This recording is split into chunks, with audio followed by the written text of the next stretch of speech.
Auditeurs et auditrices de la 104.8 FM, Radio Maria émettant depuis le diocèse de Yamoussoukro, bonjour. Vous suivez à nouveau votre émission Mon quart d'heure du droit avec notre experte Maître Koné Nadège et Marilyn Gloria Bailly, votre humble servante au microphone. Le thème d'aujourd'hui est le suivant, la notion de legs. Bonjour maître.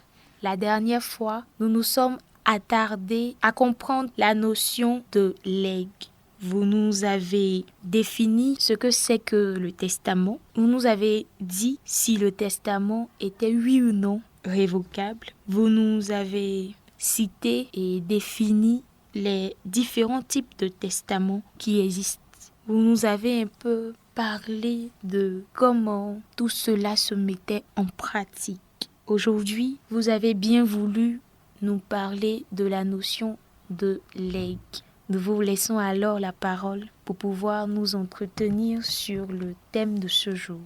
Bonjour Gloria, nous sommes encore de retour aujourd'hui pour toucher un autre aspect du testament. À la dernière émission, nous avons défini le testament, nous avons présenté les formes de testament, nous avons dit qu'il y avait 3 formes. Nous avons le testament holographe, le testament par acte public ou le testament authentique et le testament mystique. Aujourd'hui, nous allons traiter tout au long de cette émission du contenu du testament. Qu'est-ce qu'il faut mettre dans le testament? Alors, les dispositions testamentaires peuvent se faire sous la forme de legs ou de toute autre dénomination propre à manifester la volonté du testateur. Cette volonté peut se faire sous plusieurs formes. Alors maître, qu'est-ce que le legs? Le legs est la transmission à titre gratuit d'un ou de plusieurs biens du défunt, faite de son vivant par testament, mais qui ne prendra effet qu'à son décès. Il peut être universel, à titre universel ou à titre particulier. Voilà, donc quand on parle de testament, on nous dit que ça peut se faire sous la forme de legs, c'est-à-dire que legs, ça vient de léguer, donner. Donc on peut donner une partie, on peut donner tout, on peut donner seulement qu'une partie à des gens à qui on a envie de laisser quelque chose après le décès. Et cette manière de donner-là se présente sous 3 formes. Pouvez-vous nous définir ces différentes notions? On nous dit que le legs peut être universel, il peut être à titre universel ou il peut être à titre particulier. Donc nous allons essayer de définir tous ces termes. Le legs universel est la disposition testamentaire par laquelle le testateur donne à une ou plusieurs personnes l'universalité de ses biens qu'il laissera à son décès. En d'autres termes, celui qui fait un testament sous la forme de legs universel décide de donner la totalité de ses biens à ceux ou celles qu'il aura choisis. Donc le legs universel, comme son nom l'indique, universel, ça veut dire tout. Voilà, donc tu décides de donner tous tes biens à X ou à Y. C'est ça qui est le legs universel. Lorsqu'au décès du testateur, il y a des héritiers réservataires, ceux-ci sont saisis de plein droit à sa mort de tous les biens de la succession. Le légataire universel est tenu de leur demander la délivrance des biens compris dans le testament. Il aura la jouissance des biens compris dans le testament à compter du jour de la demande formée en justice ou du jour que la délivrance aura été volontairement consentie. Si le testament a été fait par acte public, et si au décès du testateur, il n'y a pas d'héritier réservataire, le légataire universel est saisi de plein droit par la mort du testateur sans être tenu de demander la délivrance des biens compris dans le testament.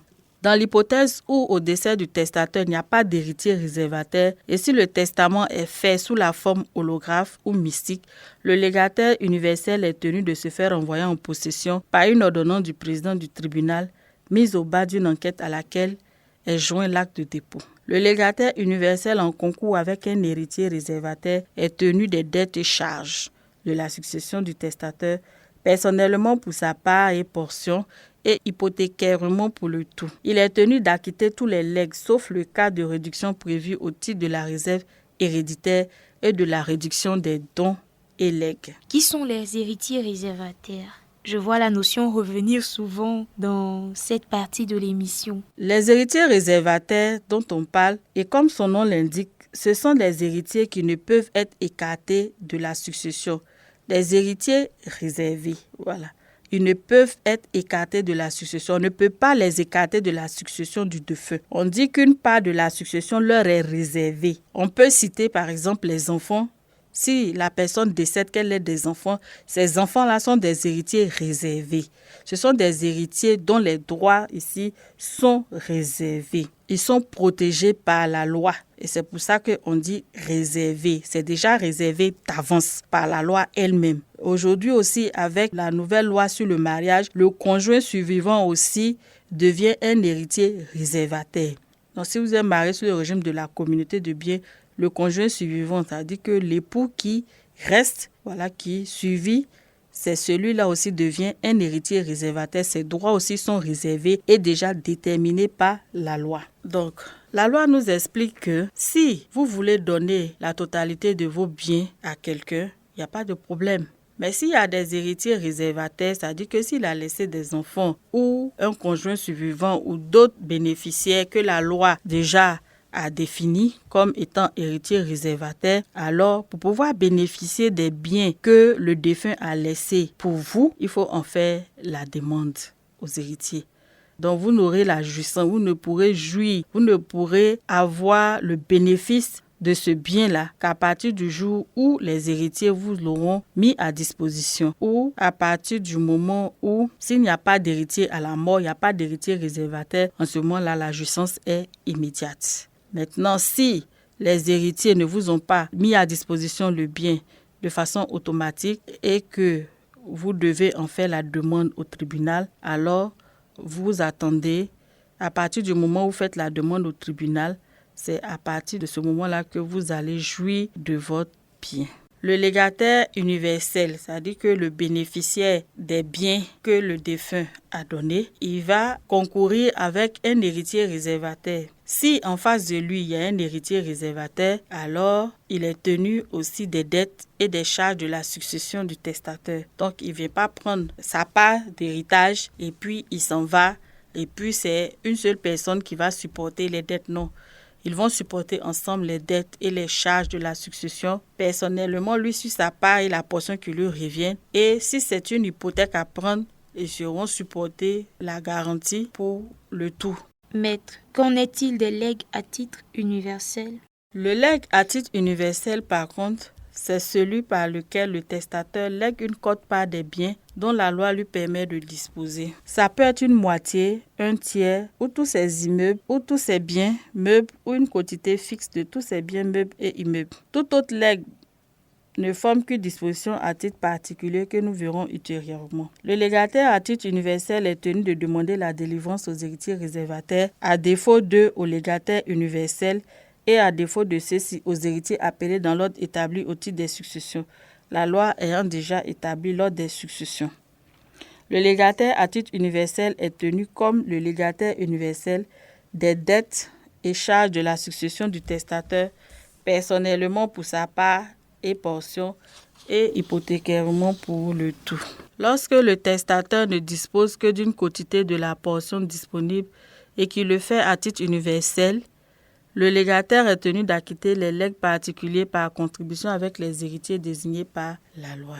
Donc ici, pour résumer, on peut simplement dire que le legs à titre universel, c'est celui que le testateur donne, c'est-à-dire qu'il donne une quote-part des biens, il ne donne pas la totalité des biens, il donne ici une quote-part des biens que la loi lui permet de disposer.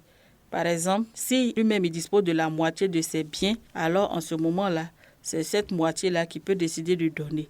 S'il dispose d'un quart, il ne pourra donner que ce quart-là. Donc, c'est pour ça qu'on dit en fonction de ce que la loi lui permet de disposer. Et ce que la loi lui permet de disposer aussi dépend des héritiers en face. S'il a laissé des héritiers réservataires ou pas. S'il a laissé des frères et sœurs ou si c'est des parents, ainsi de suite. Donc, l'ordre dépend en fait de la nature ou de la qualité des personnes qui viennent hériter, qui viennent à la succession du défunt. Lui aussi, il va supporter les dettes et les charges à concurrence de sa part et de la portion qu'il a reçue.